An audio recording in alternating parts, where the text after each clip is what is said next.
Breaking news. ఈ దృశ్యాలు మిమ్మల్ని కొంత కలవరపాటుకు గురి చేసే అవకాశం ఉంటుంది. మిమ్మల్ని కలవరపాటుకు గురి చేయాలనేది మా ఉద్దేశం కాదు, కానీ ఈ వార్తకు సంబంధించిన విషయాలు మాత్రమే మీకు చెప్పాలనుకుంటున్నాం. నల్గొండ జిల్లాలో ఘోర రోడ్డు ప్రమాదం జరిగింది. ఆగి ఉన్న లారీని కారు ఢీ కొట్టిన ఘటనలో ఇద్దరు అక్కడికక్కడే చనిపోయారు. మరో ముగ్గురికి తీవ్ర గాయాలయ్యాయి. ఇప్పుడు మీరు ఆర్టీవీ స్క్రీన్ పై చూస్తున్న ఈ కారే నల్గొండలో ప్రమాదానికి గురైన ఈ కార్. మొత్తం కారంతా కూడా నామరూపాలు లేకుండా మారిపోయిన దృశ్యాలు చూస్తున్నాం. నిత్యం జాతీయ రహదారులు ఎక్కడొక చోట రక్తమూడుతూనే ఉన్నాయి. ఇప్పుడు నల్గొండలో జరిగిన మరో ప్రమాదంలో ఇద్దరు అక్కడికక్కడే చనిపోయారు. నల్గొండ జిల్లాలో జరిగిన ఈ ప్రమాదంలో కార్ ఎలా నుజ్జు అయిపోయిందో మీరు ఆర్టీవీ స్క్రీన్ పైన చూస్తున్నారు. కనీసం అది నామరూపాలు లేకుండా మారిపోయింది అంటేనే మనం అర్థం చేసుకోవచ్చు ఆ ప్రమాదం ఏ స్థాయిలో ఎంత భీకరంగా జరిగిందో. ఆ ప్రమాదం మొత్తం ఎక్కడికక్కడ కారు నుజ్జు అయిపోయింది. కార్ ఆనవాళ్ళు లేకుండా మారిపోయింది. ఆగి ఉన్న లారీని కారు ఢీకొట్టింది. ఈ ప్రమాదంలో ఇద్దరు అక్కడికక్కడ చనిపోయారు. మరో ముగ్గురికి తీవ్ర గాయాలయ్యాయి. చూడొచ్చు బంపర్ కూడా ఎంత దూరం వెళ్ళి పడిందో. TS08 GP 8666 నెంబర్ గల కార్ అది. మృతులు అల్వాల్కు చెందిన సాయి గౌడ్, ప్రవీణ్గా గుర్తించారు. హైదరాబాద్ నుంచి విజయవాడ వెళుతూ ఉండగా నార్కట్పల్లి దగ్గర ఈ ప్రమాదం చోటు చేసుకుంది. నార్కట్పల్లి మండలం AP లింగోటం దగ్గర ఈ ప్రమాదం చోటు చేసుకుంది. మొత్తం ఈ ప్రమాదంలో ఇద్దరు చనిపోయారు, ముగ్గురు తీవ్రంగా గాయపడ్డారు. క్రేన్ సాయంతో ఆ కారును పక్కకి తొలగించి ట్రాఫిక్ను క్లియర్ చేశారు. ఎంత వేగంగా వచ్చి లారీని ఢీకొట్టిందో చూడొచ్చు. నిజానికి లారీలు రోడ్డు పక్కన ఆపి ఉంచటం అనేది కరెక్ట్ కాదు, దానివల్ల ప్రమాదాలు జరుగుతున్నాయి. అదే సమయంలో మితిమీరిన వేగం కూడా ప్రమాదాలకు కారణమవుతుంది. ఈ ప్రమాదంపై పూర్తి సమాచారం అందించడానికి మా ప్రతినిధి అచ్యుత్ మనకు అందుబాటులో ఉన్నారు. అచ్యుత్, ఈ ప్రమాదానికి కారణం ఏంటి? గాయపడిన మిగిలిన ముగ్గురు పరిస్థితి ఎలా ఉంది? Good morning Rohit. నల్గొండ జిల్లాలో ఈ రోజు ఉదయం 6 గంటలకు ఘోర రోడ్డు ప్రమాదం చోటు చేసుకున్నాం కూడా చెప్పుకోవచ్చు.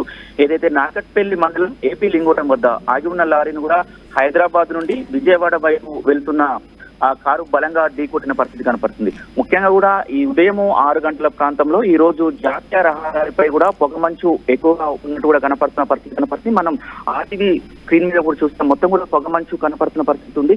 దీంట్లో భాగంగానే కూడా కారు వేగంగా వచ్చి కూడా ఏదైతే లారీని కూడా చూడకుండా కూడా వచ్చి ఢీకొట్టిన పరిస్థితి కనపడుతుంది. ఓవర్ స్పీడ్ తో వచ్చి ఢీకొట్టిన క్రమంలో కూడా మొత్తం కూడా ఈ ప్రమాదం చోటు చేసుకున్నట్టు కూడా తెలుస్తుంది. మొత్తం కూడా కారులో 5గురు ప్రయాణిస్తున్నారు. 5గురు ప్రయాణిస్తున్నారు, ఇద్దరు మాత్రము అక్కడికే చనిపోయిన పరిస్థితి కనపడుతుంది. మరొక ముగ్గురికి పరిస్థితి విషమంగా ఉండడంతో పక్కనే ఉన్నటువంటి నార్కట్పల్లి ఉన్నటువంటి కామినేని హాస్పిటల్లో తరలించి కూడా వాళ్ళకు చికిత్స అందిస్తున్న పరిస్థితి కనపడుతుంది. మొత్తం కూడా మనం విజువల్ లో కూడా చూస్తాం, మొత్తం కూడా కారు మొత్తం నామ రూపాలు లేకుండా పోయింది.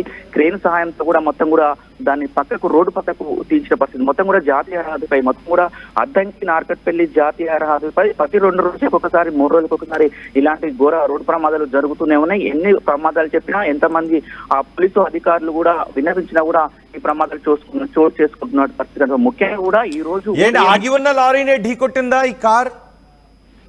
ఎస్, లారీ మాత్రము ఆగి ఉన్నది. ఆగి ఉన్న క్రమంలో కూడా వెనకంగా వచ్చి ఢీకొట్టిన పరిస్థితి. అంటే లారీ ఎందుకు ఆగి ఉంది, లేకపోతే పొగమంచు వల్ల వాళ్ళు కూడా స్లోగా పోతున్నారా, లేకపోతే పక్కకు లారీ ఆగిందా కూడా తెలియదు. లారీ ఒకవేళ ఆగి ఉంటే మాత్రం ఇండికేటర్స్ వేసుకోవాలి. వేరే ఏదైనా సిగ్నల్స్ పెడితే మాత్రం వెనకంగా వచ్చే వాహనాలకు కొంచెం ఐడెంటిఫై అయ్యే అవకాశం ఉంటుంది. కానీ పొగమంచు ఎక్కువ ఉన్న క్రమం కూడా కారు కూడా వేగంగా వస్తుంది. వేగంగా వస్తున్న క్రమం కూడా దగ్గరికి వచ్చేవంతా కూడా పొగమంచు ఎక్కువ ఉన్న క్రమం కూడా వాహనం దగ్గరికి వచ్చేవంత వరకు కూడా మనకు వాహనాలు కనబడని పరిస్థితి.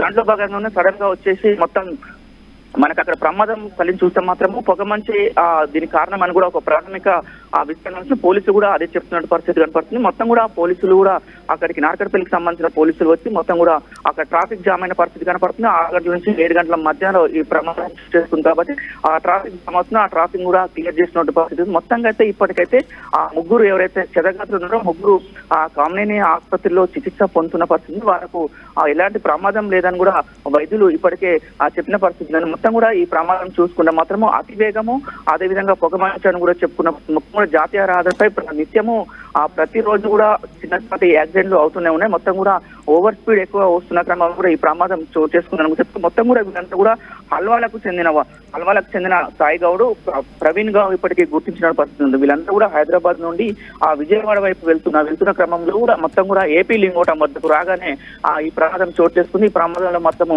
ఇద్దరు మాత్రము అక్కడికక్కడే మృతి. వాళ్ళిద్దరి మృతదేహాలను కూడా అంటే మనం ఆ కారులో చూస్తే సిచ్యువేషన్ చూస్తే అందులో నుంచి 2 ఎవరైతే మృతదేహాలను వాటిని బయటికి తీయడానికి కూడా చాలా కష్టపడిన పరిస్థితి కనపడుతుంది. మొత్తం కూడా అందులో ఇరుకపోయినటువంటి పరిస్థితి ఉంది. ఏదైతే మొత్తం క్యాబిన్ మొత్తం కూడా దగ్గరకు వచ్చిన పరిస్థితి ఉంది. ఆ స్టీరింగ్ లో మొత్తం ఇరుకపోయినప్పుడు క్రేన్ సహాయం మొత్తం కూడా క్రేన్ తెచ్చి క్రేన్ సహాయంతో కూడా అతి కష్టం మీద కూడా ఆ 2 మృతదేహాలను బయటికి తీసి కూడా ఆ పోస్ట్ మార్టం నిమిత్తం హాస్పిటల్కి తరలించిన పరిస్థితి కనపడుతుంది. మొత్తం కూడా ఏది ఏమైనా కూడా జాతీయ రహదారిపై పొగమంచు మరొక పక్క ఓవర్ స్పీడ్ తో ఈ ప్రమాదం జరిగినట్టు కూడా తెలుస్తుంది. రైట్ అచ్యుత్, నల్గొండ జిల్లాలో జరిగిన ఘోర ప్రమాద ఘటనకు సంబంధించిన వివరాలవి. ఆగి ఉన్న లారీని కారు ఢీ కొట్టడంతో 2 అక్కడికక్కడ చనిపోయారు. మరో 3కి తీవ్ర గాయాలయ్యాయి. కారు అసలు ఏ మాత్రం గుర్తుపట్టడానికి వీల్లేనట్టుగా ఉంది. క్షతగాతులను ఆసుపత్రికి తరలించారు. మృతులు అల్వాల్కు చెందిన సాయి గౌడ్, ప్రవీణ్ గౌడ్గా గుర్తించారు. హైదరాబాద్ నుంచి విజయవాడ వెళుతుండగా ప్రమాదం చోటు చేసుకుంది. TS08 GP 8686 ఈ నంబర్ కల MG కార్ అది. ప్రమాదానికి గురై ఇలా మరణించడంతో వాళ్ళ కుటుంబం శోకసముద్రంలో మునిగిపోయింది. అల్వాల్ నుంచి హైదరాబాద్ వెళ్తుండగా ప్రమాదం జరిగింది. అసలు కార్ ఎంత నుజ్జునుజ్జైందో మనం RTV స్క్రీన్ పైన చూడొచ్చు. RTV యాప్ వార్తల్ని క్షణాల్లో చదివే అవకాశం ఉంటుంది. ఒక న్యూస్ పేపర్, ఒక టెలివిజన్ ఛానల్ మీ చేతుల్లో ఎప్పుడూ ఉంటాయి.